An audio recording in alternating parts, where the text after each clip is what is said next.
കടൽ മനുഷ്യന് ഭക്ഷണവും വ്യാപാരവും യാത്രയും നൽകിയ അതേ കടൽ തന്നെ പലപ്പോഴും മനുഷ്യ ചരിത്രത്തിലെ ഏറ്റവും വലിയ ദുരന്തങ്ങൾക്കും അത് സാക്ഷിയായിട്ടുണ്ട്.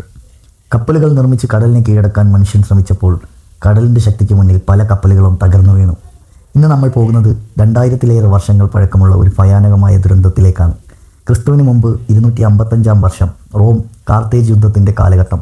അന്ന് നടന്ന ഒരു കപ്പൽ ദുരന്തം പുരാതന ലോകത്തിലെ ഏറ്റവും വലിയ സമുദ്ര ദുരന്തങ്ങളിൽ ഒന്നായി മാറി.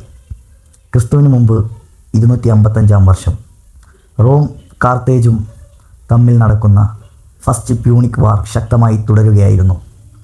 വടക്കേ ആഫ്രിക്കയിൽ നടന്ന യുദ്ധത്തിനു ശേഷം റോമൻ സൈനികരെ തിരിച്ചു കൊണ്ടുവരേണ്ട ഒരു വലിയ ദൗത്യം റോമൻ കപ്പൽ പടയ്ക്ക് ലഭിച്ചു. ഇതിനായി ഏകദേശം 350 യുദ്ധക്കപ്പലുകൾ ഉൾപ്പെടെ ഒരു വലിയ ഫ്ലീറ്റ് തന്നെ തയ്യാറാക്കി.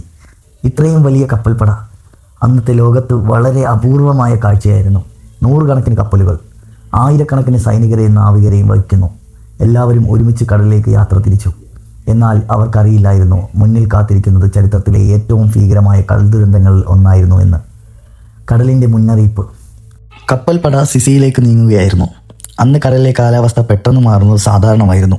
ഇന്നത്തെ പോലെ കാലാവസ്ഥ പ്രവചിക്കാനുള്ള സാറ്റലൈറ്റുകളോ അഡ്വാൻസ്ഡ് വെതർ സിസ്റ്റമോ അന്നുണ്ടായിരുന്നില്ല.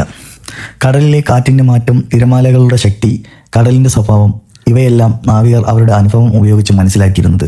പക്ഷേ പ്രകൃതി മാറി തുടങ്ങി. കാറ്റ് ശക്തമായി, തിരമാലകൾ ഉയർന്നു. വലിയ റോമൻ കപ്പലുകൾ കടലിൽ നിയന്ത്രണം നഷ്ടപ്പെടാൻ തുടങ്ങി.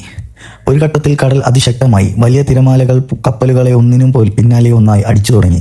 ചില കപ്പലുകൾ നിയന്ത്രണം നഷ്ടപ്പെടുത്തി, ചിലത് പാറകളിൽ ഇടിച്ചു, മറ്റു ചിലത് കടലിലെ ശക്തമായ തിരകളിൽ മറിഞ്ഞു. ഒരു കപ്പൽ അപകടത്തിൽപ്പെട്ടാൽ അതിൻ്റെ പിന്നാലെ വന്ന മറ്റൊരു കപ്പലിനും രക്ഷപ്പെടാൻ കഴിയാത്ത സാഹചര്യം.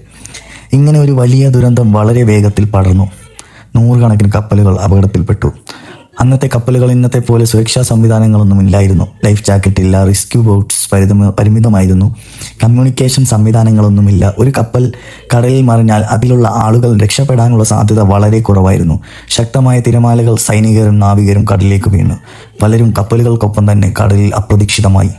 ചരിത്രപരമായ മിക്കായിൽ പിട്ടാസിയുടെ കണക്കുകൾ ഉദ്ധരിക്കുന്ന രേഖകൾ പ്രകാരം ഈ ദുരന്തത്തിൽ വളരെ വലിയ തോതിൽ മനുഷ്യജീവൻ നഷ്ടപ്പെട്ടു. ചില കണക്കുകൾ മരണസംഖ്യ ഒരു 10 ലക്ഷത്തിലേറെ ആൾക്കാർ അതിൽ മരണപ്പെട്ടു എന്ന് പറയുന്നു. ഒന്ന് ചിന്തിച്ചു നോക്കൂ, ഇന്നത്തെ കാലത്ത് ഒരു വലിയ കപ്പൽ അപകടം നടന്നാൽ ലോകത്തിൻ്റെ വിവിധ ഭാഗങ്ങളിൽ നിന്ന് റെസ്ക്യൂ ടീംസ് എത്തും. എന്നാൽ അന്ന് ഹെലികോപ്റ്റേഴ്സോ റെസ്ക്യൂ ഷിപ്സോ സാറ്റലൈറ്റ്സോ എമർജൻസി കമ്മ്യൂണിക്കേഷൻ അതുപോലെയുള്ള ഒരു സംവിധാനങ്ങളും ഇല്ലായിരുന്നു. 255 ഇതൊന്നും ഉണ്ടായിരുന്നില്ല. കടലിൽ കുടുങ്ങിയാൽ കടൽ തന്നെയായിരുന്നു അവരുടെ വിധി തീരുമാനിച്ചത്. അന്ന് മെഡിറ്ററേനിയൻ കടലിൽ നടന്ന ഈ ദുരന്തം റോമൻ കപ്പൽപ്പടയ്ക്ക് വലിയ തിരിച്ചടിയായി. ഒരു ദുരന്തം ഒരു കാര്യം വ്യക്തമായി തെളിയിച്ചു: വലിയ കപ്പൽപ്പട ഉണ്ടെന്ന് മാത്രം പറഞ്ഞിട്ട് കാര്യമില്ല. അതിലെ സുരക്ഷ ഉറപ്പാക്കുന്നതിനുള്ള പ്രാധാന്യം, നാവിഗേഷൻ, കാലാവസ്ഥ, കടലിൻ്റെ സ്വഭാവം, കപ്പലുകളുടെ രൂപകൽപ്പന എല്ലാം പ്രധാനമാണ്. പുരാതന കാലത്ത് നടന്ന ഇത്തരം ദുരന്തങ്ങളിൽ നിന്ന് മനുഷ്യർ പിന്നീട് പല പാഠങ്ങളും പഠിച്ചു. കാലം കടന്നുപോയപ്പോൾ കപ്പലുകൾ കൂടുതൽ ശക്തമായി, നാവിഗേഷൻ കൂടുതൽ കൃത്യമായി, കാലാവസ്ഥ പ്രവചനങ്ങൾ മെച്ചപ്പെട്ടു, റെസ്ക്യൂ സംവിധാനങ്ങൾ വികസിപ്പിച്ചു. ഇന്ന് കടൽ യാത്ര കൂടുതൽ സുരക്ഷിതമാക്കാൻ ഇത്തരത്തിലുള്ള പഴയ ദുരന്തങ്ങൾ നൽകിയ പാഠങ്ങൾക്ക് വലിയ പങ്കുണ്ട്. മനുഷ്യനും കടലും തമ്മിലുള്ള പോരാട്ടത്തിൻ്റെ ഒരു ഭീകരാധ്യായമാണ്. 100 കണക്കിന് കപ്പലുകൾ, ആയിരക്കണക്കിന് മനുഷ്യർ ഒറ്റ നിമിഷത്തിൽ കടലിൻ്റെ ശക്തിക്ക് മുന്നിൽ പരാജയപ്പെട്ടു. കടലിനെ കീഴടക്കാൻ മനുഷ്യന് കഴിഞ്ഞിട്ടില്ല. കടലിനെ മനസ്സിലാക്കാൻ മാത്രമാണ് മനുഷ്യൻ പഠിച്ചുകൊണ്ടിരിക്കുന്നത്. ചരിത്രത്തിലെ കപ്പലപകടങ്ങൾ എന്ന സീരീസിലെ 2ാം ഭാഗമായിരുന്നു ഇത്. ഈ വീഡിയോ ഇഷ്ടപ്പെട്ടെങ്കിൽ നിങ്ങൾ ഈ ചാനൽ സബ്സ്ക്രൈബ് ചെയ്യുക, അതുപോലെ തന്നെ ലൈക്ക് ചെയ്യുക, പിന്നെ സപ്പോർട്ട് ചെയ്യുക.